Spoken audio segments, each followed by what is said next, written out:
TV Al-Waha. Hot Inspiration. Coba, logis apa tidak orang yang mengaku cucu Nabi ini secara data di abad ke-9 Hijriah 895 Hijriah mengaku keturunan Nabi, kemudian mengurut nama-nama. Ali bin Abu Bakar, namanya Asakron nih, 895 Hijriah. Nama saya Ali bin Abu Bakar bin Muhammad bin Abdurrahman Asgar bin Maula Dawilah bin Ali Sahibud Darak bin Ali Al-Ghayyur bin Faqih Muqaddam bin Ali bin Muhammad Sahib Mirbat bin Ali Qali Qasam bin Alwi bin Muhammad bin Alwi bin Ubaid bin Ahmad bin Isa. Ahmad bin Isanya 345 Hijriah. Sementara di abad-abad itu sudah banyak kitab nasab. Di abad keempat katanya Alwi ini hidup 400 Hijriah, berarti abad kelima. Di abad kelima sudah ada kitab Tahdhibul Ansab karya Al-Ubaidili 435 Hijriah. Tidak ada di sana mengatakan Alwi ini adalah cucu daripada Ahmad bin Isa. Ahmad bin Isanya disebutkan dia punya anak, kemudian keturunan sampai beberapa keturunan, tapi tidak menyebutkan Alwi ini buyutnya Rizik Syihab itu sebagai keturunan baginda Nabi besar Muhammad. Ada juga di abad kelima itu kitab Muntaqilah At-Talibiyah kalangan Ismail Toba-Toba. Ismail Toba-Toba itu 470 Hijriah. Tidak menyebutkan juga bahwa Ahmad bin Isa punya anak namanya Ubaid. Ahmad bin Isanya disebut dia punya anak namanya Muhammad, dia punya anak namanya Ali, tapi tidak disebutkan dia punya anak namanya Ubaid. Kemudian kitab Al-Majdi 490 Hijriah karya Al-Umari tidak juga menyebutkan Ahmad bin Isa punya anak namanya Ubaid. Ubaid punya anak namanya Alwi yang jadi Ba'alawi itu nggak ada. Kemudian naik ke abad ke-6 yaitu 597 Hijriah karangan seorang pakar usul fikih Imam Fakhruddin Ar-Razi. Beliau juga seorang ahli tafsir, punya kitab tafsir Mafatihul Ghaib, punya berbagai macam kitab sejarah dan lain sebagainya. Idza utliqal imamu fi usulil fiqhi fal muradu bihi Imam Al-Ar-Razi. Kalau dimutlakkan nama al-imam, qala al-imam dalam kitab-kitab usul fiqih, itu maksudnya adalah Al-Imam Fakhrur Razi. Beliau menulis sebuah kitab berjudul Asy-Syajarah Al-Mubarakah wa hasala fihi anna aulada Ahmad bin Isa Al-Muqibin munhasirun fi salasati bani. Anaknya cuma 3. Siapa? Muhammad, Ali, Husain. Itu 597 Hijriah beliau menulis kitab itu. Wafat 604 Hijriah. Beliau punya anak murid namanya itu Al-Fakhri juga, ngarang kitab namanya Al-Fakhri. Al-Marwazi nama murid beliau itu 614 Hijriah. Di situ juga disebutkan nama Ahmad bin Isa dan tidak disebutkan Ahmad bin Isa ini punya anak namanya Ubaid, punya cucu namanya Alwi. Tidak ada, mereka tidak disebut keturunan Nabi pada 614 Hijriah. Kemudian ada kitab Al-Asili 700 Hijriah. Kemudian ada kitab As-Sabatul Musan 787 Hijriah.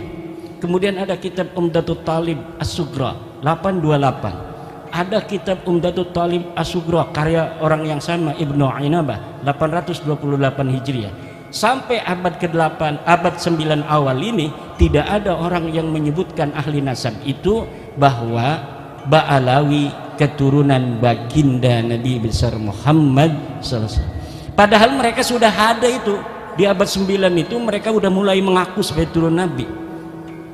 Ali bin Abu Bakar As-Sakron ini sudah mengaku keturunan Nabi di abad 9. Tapi orang-orang Yamannya saja itu tidak ada yang mencatat mereka sebagai keturunan Nabi di abad 9 itu. Maka saya sebutkan ada 550 tahun kosongnya riwayat antara pengakuan dan orang yang diaku. Orang yang diaku 345 Hijriah Mereka mengaku 895 Hijriah, hitung pakai kalkulator 550 tahun. Itu kalau kita mau kasihan. Itu versi kasihan itu 550 tahun itu. Versi yang tidak kasihan dalam ilmu nasab itu, dalam ilmu nasab, sebuah kitab sejarah, la yuqaddamu bihalin ala ma yusbituhun nasabun. Ilmu sejarah, sejarawan tidak bisa didahulukan dari apa yang telah ditetapkan oleh ahli nasab. Sedangkan ahli as-Sakran ini ngarangnya kitab sejarah tasawuf dan amalannya. Maka walaupun ada susunan dia menyebutkan nama sampai Ahmad bin Isa, itu sebenarnya dalam ilmu nasab tidak dianggap sama sekali. Adanya nama mereka itu muncul dalam kitab nasab, dalam kitab Tuhfatut Talib 996 Hijriyah. Itu kalau dihitung 651 tahun. Cuma dalam kitab Tuhfatut Talib yang menyebut nama-nama mereka itu, Alwi sudah ada di situ tuh. Karena kan mengakunya 895 Hijriah. Kemudian 996 Hijriah ada masuk nama dia. Masuknya apakah berdasarkan maraji? Tidak. Orang yang mengarang kitab itu Tuhfatut Talib namanya As-Samarqandi mengatakan, saya melihat fi ba'dit ta'aliq, dalam sebagian kertas-kertas ta'liq. Jadi bukan berdasarkan maraji dari kitab-kitab, tetapi berdasarkan apa yang dia temukan dari kertas yang ada di pinggir jalan. Dia nemuin aja, wah ada nih bin, masukin aja supaya kitab saya agak banyak lah. Itu hanya begitu saja. Di dalam ilmu nasab, ida urifal wadi'u intafal istidlal. Apabila ditemukan dan diketahui pemalsunya, maka istidlal itu hilang. Nah, kitab Tuhfatut Talib ini tidak bisa untuk dijadikan referensi. Kenapa? Walaupun dia kitab nasab, tetapi penulisnya sudah iktiraf bahwa dia mendapatkannya bukan berdasarkan maraji dari kitab-kitab sebelumnya.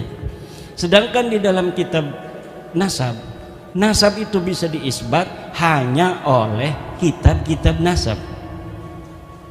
Jadi kitab-kitab nasab yang ada di sejak masa 199 Hijriah, Abnaul Imam fi Misra Wassam, itu Abnaul Imam kitab aslinya yang kemudian pada abad kelima dipalsukan, katanya ini karya Yahya bin Ismail Toba-Toba, padahal itu karya Ibrahim Toba-Toba yang wafat 199 Hijriah.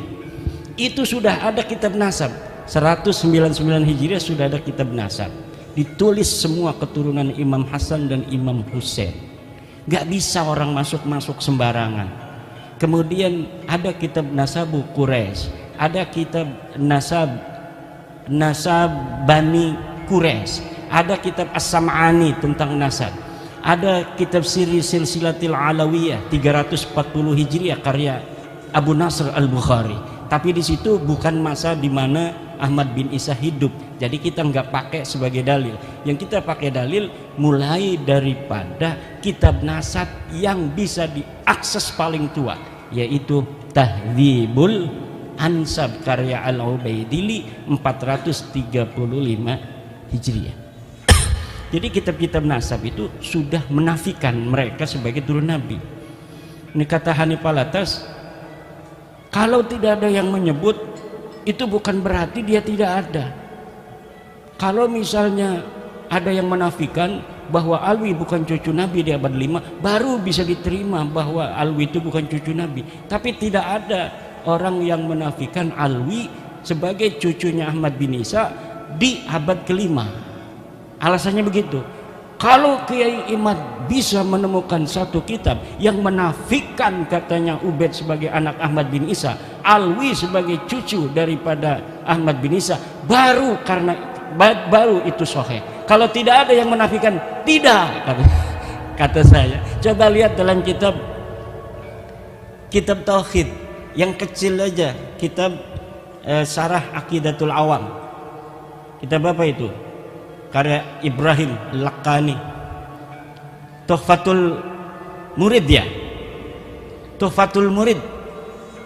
Itu bagaimana? Sesuatu yang sah untuk dinafikan adalah sesuatu yang subut. Sesuatu yang bisa ditiadakan adalah sesuatu yang ada. Kalau sesuatu yang tidak ada itu tidak bisa ditiadakan karena dia sudah tidak ada secara ontologis. Sekarang ada yang tidak hadir. Misalnya istri keduanya Kiai Suparman.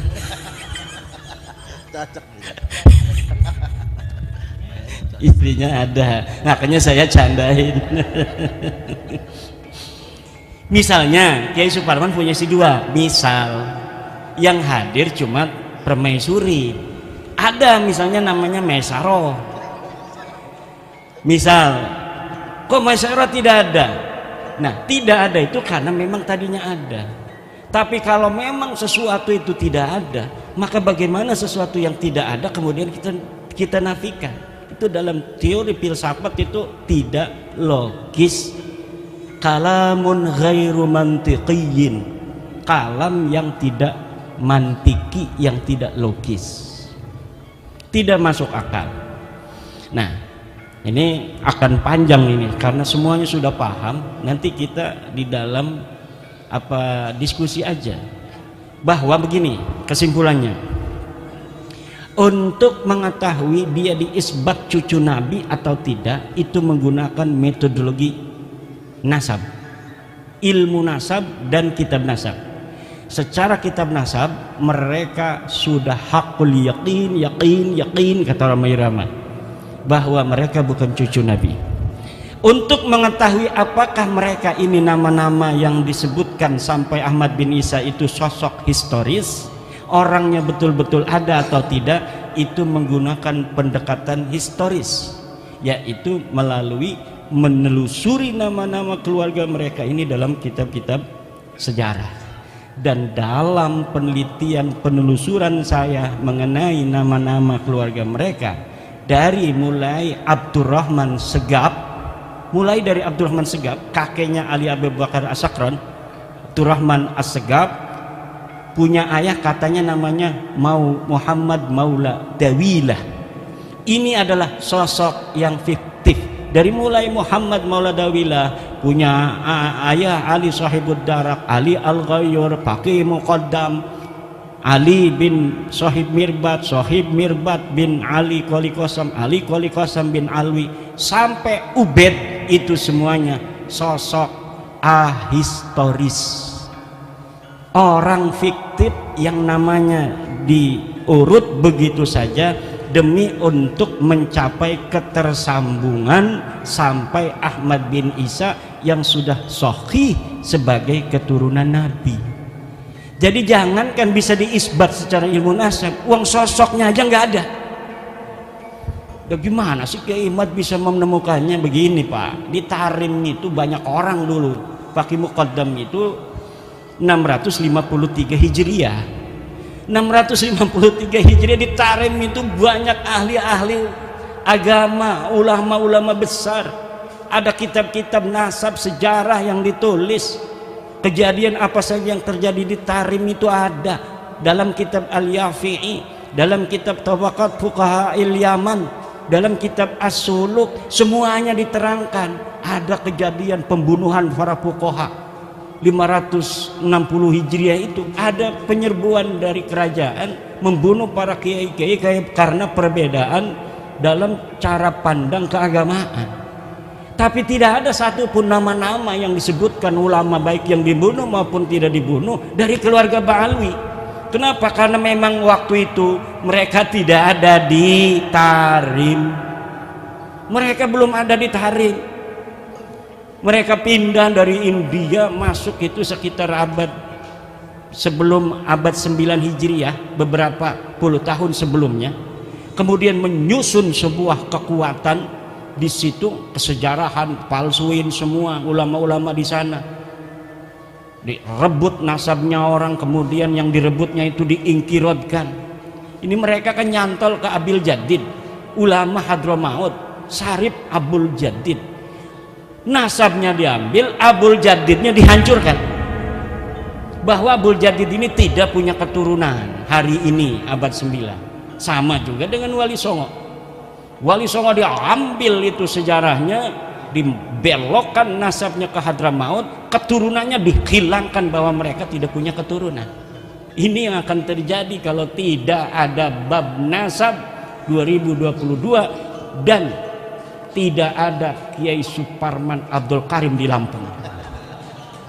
Ini yang akan terjadi karena beliau yang awal-awal mengambil nyamber itu dari Banten. Luar biasa, antara Lampung dan Banten persahabatan yang tiada akhir dari zaman dulu.